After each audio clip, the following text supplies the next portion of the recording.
এবার যে খবরের দিকে নজর রাখবো, সুপ্রিম কোর্টের নির্দেশ 7 দিনের মধ্যে অভিষেক বন্দ্যোপাধ্যায়ের মামলার শুনানি শেষ করতে চায় হাইকোর্ট।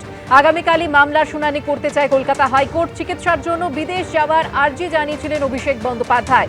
হাইকোর্টে সেই মামলা ফেরত পাঠায় সুপ্রিম কোর্ট। বিস্তারিত জানবো, কথা বলবো আমাদের প্রতিনিধি সৌভিক মজুমদারের সঙ্গে। সৌভিক, দেখো, আজকে মাননীয় বিচারপতি সৌগত ভট্টাচার্য তিনি এই মামলার ক্ষেত্রে দুপক্ষের আইনজীবীদের উপস্থিতি থাকার নির্দেশ দিয়েছেন এবং আগামীকাল সকাল 10:30টার সময় মাননীয় বিচারপতি সৌগত ভট্টাচার্যের এজলাসে অভিষেক বন্দ্যোপাধ্যায়ের দায়ের করা এই মামলার বিচার প্রক্রিয়া বা শুনানি সেটা শুরু হবে। এখন তুমি জানো যে মাননীয় বিচারপতি সৌগত ভট্টাচার্যের বক্তব্য হচ্ছে যে গতকাল সুপ্রিম কোর্টের তরফ থেকে যে নির্দেশ দেওয়া হয়েছে সেই নির্দেশে বলা হয়েছে যে অতি দ্রুত এই মামলার নিষ্পত্তি করতে হবে এবং 7 দিনের মধ্যে এই মামলা নিষ্পত্তি করতে হবে। এই মর্মে কলকাতা হাইকোর্টের মাননীয় বিচারপতিদের তিনি অনুরোধ করেছেন বা পরামর্শ দিয়েছেন সুপ্রিম কোর্টের তরফ থেকে।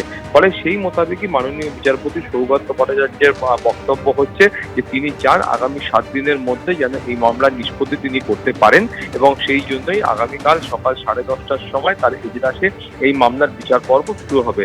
এখন তুমি জানো যে অভিষেক বন্দ্যোপাধ্যায় তিনি যখন কলকাতা হাইকোর্টে এই মামলা করেছিলেন তার বক্তব্য ছিল যে তিনি 7 দিনের জন্য বিদেশ যাত্রার অনুমতি চান এবং তার চিকিৎসার জন্য এই বিদেশ যাত্রার প্রয়োজন রয়েছে।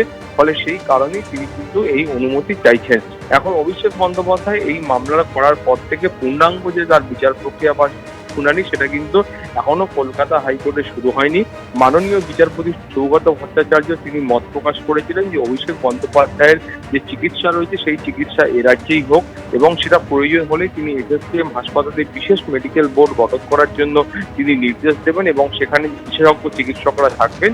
সেই চিকিৎসকদের কাছে অভিষেক বন্দ্যোপাধ্যায় তার চিকিৎসা সংক্রান্ত যে ডকুমেন্টস রয়েছে সেগুলো তিনি দেখাতে পারবেন। ফলে সব মিলিয়ে এ রাজ্যেই চিকিৎসার জন্য কলকাতা হাইকোর্টের তরফ থেকে পরামর্শ দেওয়া হয়েছিল এবং তারপরেই আমরা দেখতে পাই যে অভিষেক বন্দ্যোপাধ্যায় তিনি সুপ্রিম কোর্টের দ্বারস্থ হয়েছিলেন এবং গতকাল সেই মামলার শুনানি ছিল। সুপ্রিম কোর্ট মামলার সেই মামলার কোনো নির্দেশ দেয়নি।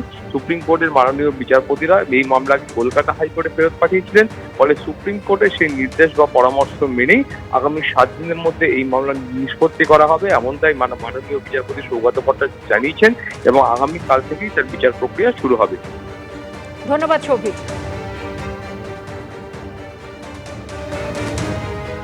আপনাদের নিশ্চয়ই মনে আছে, করোনা পরীক্ষার কিট জালিয়াতির অভিযোগ উঠেছিল। প্রশিক্ষণহীনদের দিয়ে মেগা কোভিড-19 টেস্টিং ড্রাইভের অভিযোগ জাতীয় মেডিকেল কমিশনে অভিযোগ জানান বিজেপি নেতা অভিজিৎ দাস ববি। অভিযোগের পরে রাজ্য মেডিকেল কাউন্সিলকে তদন্তের নির্দেশ দিয়েছে এনএমসি। অভিযুক্ত চিকিৎসকদের বিরুদ্ধে তদন্ত করতে হবে, দোষী প্রমাণিত হলে বাতিল করতে হবে রেজিস্ট্রেশন। করোনাকালে অভিষেক বন্দ্যোপাধ্যায়ের উদ্যোগে এই কর্মসূচি চালু হয়। 2022 সালের 12 জানুয়ারি ডায়মন্ড হারবার স্বাস্থ্য জেলায় 53,203 জনের র্যাপিড টেস্ট হয়েছিল। 26 জন চিকিৎসক দিয়ে 53,203 জনের র্যাপিড টেস্ট হয়। ওই দিন গোটা রাজ্যে হয়েছিল 71,792 জনের র্যাপিড টেস্ট, এমনটাই দাবি করেছে স্বাস্থ্য ভবন।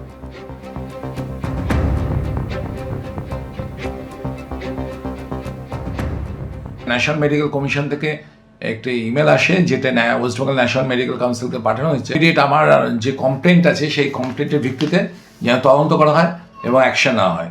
আমার কমপ্লেন্টের মূল ভিত্তি ছিল 2022 সালে 12 জানুয়ারি অভিষেক ব্যানার্জি ডায়মন্ড মডেলের অঙ্গ হিসাবে যে মেগা কোভিড টেস্ট ড্রাইভ করে। অভিষেক ব্যানার্জি বলছে যে 1100 জন মাত্র হচ্ছে ডায়মন্ড হারবার লোকসভার মধ্যে আক্রান্তের সংখ্যা এবং তাহলে বাকি 41টা কেন্দ্রে আক্রান্ত সংখ্যা হচ্ছে 22,000 আপনার 155 জন, অথচ টেস্ট হয়েছে মাত্র ওই হিসাবে 18,579 জন।